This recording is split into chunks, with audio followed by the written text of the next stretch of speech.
Christmas പുതുവത്സര സീസണിൽ സമൂഹമാധ്യമങ്ങളിലടക്കം താരമായിരുന്നു ദീപാലങ്കൃതമായി നിൽക്കുന്ന ഭൂതത്താൻകെട്ട് ഡാം. ഡാമിന്റെ ചരിത്രത്തിൽ ആദ്യമായാണ് ഇത്തരമൊരു ദീപാലങ്കാരം സജ്ജീകരിച്ചത്. എന്നാൽ ഡാമിന്റെ സൗന്ദര്യവൽക്കരണത്തിലൂടെ സർക്കാർ ഉദ്യോഗസ്ഥർക്ക് മാതൃകയാകുകയാണ് പെരിയാർ വാലി ഇറിഗേഷൻ പ്രൊജക്ടിലെ ഒരു കൂട്ടം ജീവനക്കാർ. മുൻവർഷങ്ങളിൽ ഒരിക്കലും കണ്ടിട്ടില്ലാത്ത ഒരു അപൂർവ കാഴ്ചയാണ് ഇത്തവണ ഭൂതത്താൻകെട്ട് ഡാമിൽ എത്തിയവർക്ക് കാണാൻ കഴിഞ്ഞത്. ഡാമിനെ മുഴുവനായും വൈദ്യുത ദീപങ്ങളാൽ അലങ്കരിച്ച് സുന്ദരിയാക്കി നിർത്തിയിരിക്കുന്നു. ഇത് കണ്ട സന്ദർശകർ ഡാമിന്റെ ചിത്രങ്ങളും ഒപ്പം സെൽഫിയും എടുത്ത് സമൂഹമാധ്യമങ്ങളിൽ പങ്കിട്ടു. ഇതോടെ സന്ദർശകരുടെ കുത്തൊഴുക്കാണ് കാണാനായത്. ജില്ലയ്ക്ക് പുറത്തുനിന്നുവരെ ലക്ഷക്കണക്കിന് ആളുകൾ ഡാമിലെ ദീപാലങ്കാരം കാണാൻ എത്തിച്ചേർന്നു. എത്തുന്നവർ തന്നെ ചിത്രങ്ങളെടുത്ത് പ്രചരിപ്പിച്ചു. ഇതോടെ ഇത്തവണത്തെ ക്രിസ്തുമസ് പുതുവത്സര സീസണിൽ പെരിയാർ വാലി ഇറിഗേഷൻ പ്രോജക്ടിന്റെ ഭൂതത്താൻകെട്ട് ഡാം താരമായി മാറി. സാധാരണ ജലസേചന വകുപ്പിന്റെ ഡാമുകളിൽ ഒന്നും തന്നെ കാണാൻ കഴിയാത്ത കാഴ്ചയാണ് ഭൂതത്താൻകെട്ട് ഡാമിൽ ഇത്തവണ കണ്ടത്. എന്നാൽ ഈ ദീപാലങ്കാരത്തിന് പിന്നിൽ ആരുടെ അധ്വാനമാണ് ഉണ്ടായതെന്ന് അധികമാരും ചിന്തിച്ചില്ല. ചിന്തിച്ചവർക്ക് കൃത്യമായ മറുപടിയും ലഭിച്ചില്ല. വിശദമായി അന്വേഷിച്ചപ്പോൾ കൃത്യമായ വിവരം ലഭിച്ചു. ഭൂതത്താൻകെട്ട് പ്രോജക്ടിലെ ജോർഡി വിജി എന്ന അസിസ്റ്റന്റ് എക്സിക്യൂട്ടീവ് എഞ്ചിനീയറുടെ മനസ്സിൽ തെളിഞ്ഞ ഒരു ആശയമാണ് ദീപാലങ്കൃതമായ ഭൂതത്താൻകെട്ട്. വൈകുന്നേരങ്ങളിൽ എത്തുന്ന സന്ദർശകർക്ക് മികച്ച കാഴ്ചയൊരുക്കാൻ പോകുന്ന വിധത്തിൽ ഡാമിനെ മുഴുവനായും ദീപാലങ്കൃതമാക്കി. ഇതിനായി മറ്റുദ്യോഗസ്ഥരും ഇദ്ദേഹത്തിന് ഒപ്പം നിന്നു.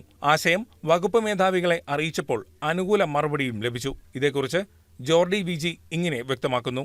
ഡിപ്പാർട്ട്മെന്റാണ് ഇത് ചെയ്തത്. പക്ഷേ അതിൻ്റെ ഒരു ഐഡിയ ഞാനാണ് ഇനിഷ്യേറ്റ് ചെയ്തത്. അപ്പോൾ ആ ഐഡിയയോട് സപ്പോർട്ട് ചെയ്ത് എല്ലാ ജീവനക്കാരും താഴെ തട്ടിൽ തൊട്ട് മുകൾ തട്ടിലുള്ള വരെയുള്ള എല്ലാ ജീവനക്കാരും എന്നോടൊപ്പം ചേർന്ന് നിന്നു. അങ്ങനെ നമുക്കിതൊരു വളരെ ഒരു നല്ല രീതിയിൽ അതിനെ ദീപാലങ്കൃതമാക്കാൻ സാധിക്കുകയും ഒത്തിരി പേരെ ഇതിലേക്ക് ആകർഷിക്കാൻ പറ്റുകയും. ഇതിൽ ബാരേജിൻ്റെ ലെങ്ത് എന്ന് പറയുന്നത് 210 മീറ്ററാണ്. പിന്നെ ബാരേജിൻ്റെ മെയിൻ എൻട്രൻസ് തൊട്ട് ബാരേജിൻ്റെ സ്റ്റാർട്ടിംഗ് പോയിന്റ് വരെ ഏകദേശം ഒരു 600 മീറ്ററുണ്ട്. ഇത്രയും പോർഷനാണ് നമ്മൾ ഇല്യൂമിനേറ്റ് ചെയ്തത്. ബാരേജ് ഫുൾ ആയിട്ട് നമ്മൾ ഇലുമിനേറ്റ് ചെയ്തിരുന്നു. ചെറിയൊരു ആശയത്തെ വലിയൊരു യാഥാർത്ഥ്യമാക്കി മാറ്റാൻ സഹജീവനക്കാരും ഒപ്പം നിന്നു. ഇതിനു പിന്നിലെ അധ്വാനത്തെക്കുറിച്ച് ഹെഡ് ക്ലാർക്കായ സെബാസ്റ്റ്യൻ പോൾ ഇങ്ങനെ വ്യക്തമാക്കുന്നു.